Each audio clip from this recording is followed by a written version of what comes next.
नहमदुहु नुसल्ली अला रसूलिहिल करीम अम्मा बाद फ़ाउज़ बिल्लाहि मिनश शैतानिर रजीम बिस्मिल्लाहिर रहमानिर रहीम अस्सलातु वस्सलामु अलैका या सय्यदी या रसूलुल्लाह व अला आलिका वस्सहाबिका या सय्यदी या हबीबल्लाह इन्नल्लाह व मलाइकतहु यसल्लूना अलन नबी या अय्युहल्लज़ीना आमनू सल्लु अलैहि व सल्लिमु तस्लीमा।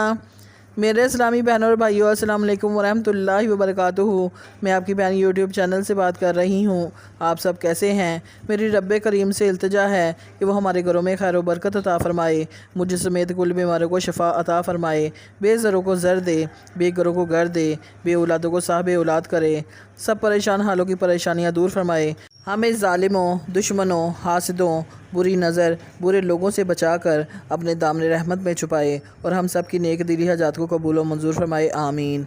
मेरी आज की इस्लामी वीडियो का मौजू है हज़रत अली करमल्ला वजहुल करीम का हुज़ूर सल्लल्लाहु अलैहि वसल्लम से ताल्लुक़ इश्क़ी। हज़रत अली शेर खुदा करमल्ला वजहुल करीम की तरबियत बराह रास्त आकाए दो जहाँ हज़रत मोहम्मद मुस्तफ़ा सल्लल्लाहु अलैहि वसल्लम ने फरमाई थी। बच्चों में सबसे पहले दामन इस्लाम से वाबस्ता होना सैयदना अली मुर्तज़ा करमल्ला वजहुल करीम के मुक़द्दर में लिखा गया था। इस मुकाम पर सैयदना अली शेर खुदा करमल्ला वजहुल करीम के इस कौल का ज़िक्र करना ज़रूरी है जिसमें आप अलैहिस्सलाम ने हुज़ूर सल्लल्लाहु अलैहि वसल्लम की ज़ियारत की लज़्ज़त आफरीन कैफ़ियत को बयान करके साबित कर दिया कि अज़मत रसूल सल्लल्लाहु अलैहि वसल्लम का परचम सर बुलंद करना और अतात मुस्तफ़ा सल्लल्लाहु अलैहि वसल्लम की कंदील दिल में रोशन रखना ही ईमान की असास है। काज़ी अयाज़ रहमतुल्लाह अलैह लिखते हैं कि सैयदना अली मुर्तज़ा करमल्ला वजहुल करीम से दरियाफ़्त किया गया, कैफ़ा काना हुब्बुकुम लिरसूलिल्लाहि सल्लल्लाहु अलैहि वसल्लम। काज़ी अयाज़ अशफ़ा 568/2। आप सहाबा कराम को पैगम्बर इस्लाम सल्लल्लाहु अलैहि वसल्लम से किस कदर मोहब्बत थी? सैयदना अली मुर्तज़ा करमल्ला वजहुल करीम ने फरमाया, काना वल्लाहु उहुब्बु इलैना मिन अमवालिना व औलादिना व अबाइना व उम्महातिना व मिनल माइल बारिदी अलज़्ज़मा। काज़ी अयाज़ अशफ़ा 568/2। अल्लाह की कसम, हजूर सल्लल्लाहु अलैहि वसल्लम हमें अपने अमवाल, औलाद, आबा-ओ-अजदाद और उम्महात से भी ज़्यादा महबूब थे और किसी प्यासे को ठंडे पानी से जो मोहब्बत होती है हमें अपने आका व मौला सल्लल्लाहु अलैहि वसल्लम इससे भी बढ़कर महबूब थे।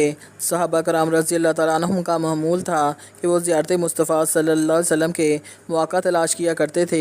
आप सल्लल्लाहु अलैहि वसल्लम के जिसमें अक़दस की खुशबू ने बता देती कि आका सल्लल्लाहु अलैहि वसल्लम इस तरफ गए हैं, वो आसानी से हजूर नबी अकरम सल्लल्लाहु अलैहि वसल्लम का सुराख लगा लेते और आप सल्लल्लाहु अलैहि वसल्लम के चेहरा अनवर की तबानियों में अपनी रूह व जान के साथ भीग जाते। सूरज का पलटना और नमाज असर की अदायगी। हदीस पाक में आता है कि ग़ुज़वा खैबर के दौरान किला सोहबा के मुकाम पर हजूर नबी अकरम सल्लल्लाहु अलैहि वसल्लम हज़रत अली रज़ी अल्लाह तआला अन्हु की गोद में सर अनवर रख कर इस्तराहत फरमा रहे थे। हज़रत अली करमल्ला वजहुल करीम ने अभी नमाज असर अदा नहीं की थी। इस वक्त चाहते तो अर्ज़ कर देते कि हजूर सल्लल्लाहु अलैहि वसल्लम थोड़ी देर तवक्कुफ़ फरमाइए कि मैं असर की नमाज़ पढ़ लूँ, फिर हाज़िर खिदमत हो जाता हूँ। सैयदना अली रज़ी अल्लाह तआला अन्हु ने अकल कुर्बान कुनबा पेश मुस्तफ़ा का मज़हर बनते हुए अपनी नमाज महबूब के आराम पर कुर्बान कर दी, जिसके नतीजे में इस कुश्ताए आतिश इश्क और पैकर वफ़ा को वो नमाज नसीब हुई जो कायनात इंसानियत में किसी दूसरे का मुकद्दर न बन सकी। हज़रत अली करमल्ला वजहुल करीम तो कब से मौका के मुतलाशी थे कि उन्हें आकाए करीम सल्लल्लाहु अलैहि वसल्लम की खिदमत और कुर्ब नसीब हो। वो ऐसा नादर मौका क्यों कर हाथ से जाने देते?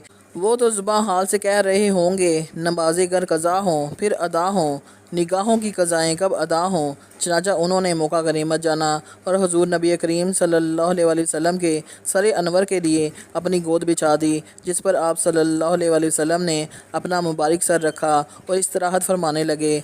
अब ना जैसा कि हम अभी बता चुके हैं कि हज़रत अली करमल्ला वजहुल करीम ने अर्ज़ किया और ना आका सल्लल्लाहु अलैहि वसल्लम ने पूछा कि नमाज असर अदा हुई कि नहीं। इधर हज़रत अली अलैहिस्सलाम अपनी खुशबख्ती के कैफ़ में आफ्ताब नबूवत को तके जा रहे थे और इधर आफ्ताब जहाँ ताब अपनी मंजिलें तय करता हुआ ग़ुरूब होता जा रहा था। जब उनकी नज़र डूबते सूरज पर पड़ी तो चेहरा अक़दस का रंग मुतग़य्यर होने लगा। आप रज़ी अल्लाह तआला अन्हु पर एक अजीब सी कैफियत तारी हो गई। कभी نگاہ سورج پر ڈالتے اور کبھی محبوب صلی اللہ علیہ وآلہ وسلم کے رخ زیبا پر، کبھی مائل بغروب سورج کو تکتے تو کبھی آفتاب رسالت کے طلوع کا منظر دیکھتے۔ حضرت علی کرم اللہ وجہ الکریم نے دیکھا کہ سورج ڈوب چلا ہے تو آپ رضی اللہ تعالیٰ عنہ کی آنکھوں سے بے اختیار آنسو بہہ نکلے۔ حضور صلی اللہ علیہ وآلہ وسلم بیدار ہوئے تو دیکھا کہ علی مرتضیٰ کرم اللہ وجہ الکریم پریشانی کے عالم میں مہوے گریہ ہیں۔ پوچھا کیا بات ہوئی؟ عرض کیا آقا میری نماز اثر رہ گئی، فرمایا قضا پڑھ لو۔ انہوں نے حضور رحمت عالم صلی اللہ علیہ وآلہ وسلم کے چہرہ اقدس کی طرف سوالیہ نظروں سے دیکھا، جو زبان حال سے یہ کہہ رہی تھیں کہ آپ صلی اللہ علیہ وسلم کی غلامی میں نماز جائے اور قضا پڑھوں۔ اگر اس طرح نماز قضا پڑھوں تو پھر ادا کب پڑھوں گا؟ جب آپ صلی اللہ علیہ وسلم نے دیکھا کہ علی مرتضیٰ کرم اللہ وجہ الکریم قضا نہیں بلکہ نماز ادا ہی کرنا چاہتے ہیں تو سرور عالم صلی اللہ علیہ وسلم اٹھ کھڑے ہوئے، رب ذوالجلال کی بارگاہ میں دست اقدس دعا کے لیے بلند کر دی اور عرض کیا، اے اللہ، علی تیری اور تیرے رسول کی اطاعت میں مصروف تھا کہ اس کی نماز قضا ہو گئی، بس اس پر سورج کو پلٹا دے تاکہ اس کی نماز ادا ہو۔ نماز وقت پر ادا کرنا اللہ کی اطاعت ہے، لیکن یہاں تو نماز قضا ہو گئی تھی۔ اس کے باوجود حضور نبی پاک صلی اللہ علیہ وسلم اس قضا کو اللہ کی اطاعت قرار دے رہے تھے۔ کیا معاذ اللہ آرام اللہ پاک فرما رہا تھا؟ نہیں، وہ تو آرام سے پاک ہے۔ کیا نیند اللہ کی تھی؟ نہیں، وہ تو نیند سے بھی پاک ہے۔ آرام حضور علیہ الصلوۃ والسلام کا تھا، نیند حضور نبی اکرم صلی اللہ علیہ وآلہ وسلم کی تھی۔ علی رضی اللہ تعالیٰ عنہ کی نماز حضور پاک صلی اللہ علیہ وسلم کی نیند پر قربان ہو گئی۔ اب چاہیے تو یہ تھا کہ حضور پاک صلی اللہ علیہ وسلم فرماتے کہ اے اللہ، علی تیرے رسول کی اطاعت میں مصروف تھا، لیکن آپ صلی اللہ علیہ وسلم کے اس فرمان سے اطاعت کا مفہوم بھی واضح ہو گیا کہ آپ صلی اللہ علیہ وسلم کی خدمت گری جیسی بھی ہو رب کی اطاعت ہے۔ حضرت علی علیہ السلام چونکہ آپ صلی اللہ علیہ وسلم کی خدمت میں مصروف تھے، اس لیے ان کی قضا بھی اطاعت الہی قرار پائی۔ حدیث مبارک میں مذکور ہے کہ جب آقائے دو جہاں صلی اللہ علیہ وسلم نے دست اقدس دعا کے لیے بلند فرمائے تو ڈوبا ہوا سورج اس طرح واپس پلٹ آیا جیسے ڈوبا ہی نہ ہو۔ یہ تو ایسے تھا جیسے حضور پاک صلی اللہ علیہ وسلم کے ہاتھوں میں ڈوریاں ہوں جنہیں کھینچنے سے سورج آپ صلی اللہ علیہ وسلم کی جانب کھینچا آ رہا ہو، یہاں تک کہ سورج عصر کے وقت پر آ گیا اور حضرت علی علیہ السلام نے نماز عصر ادا کی۔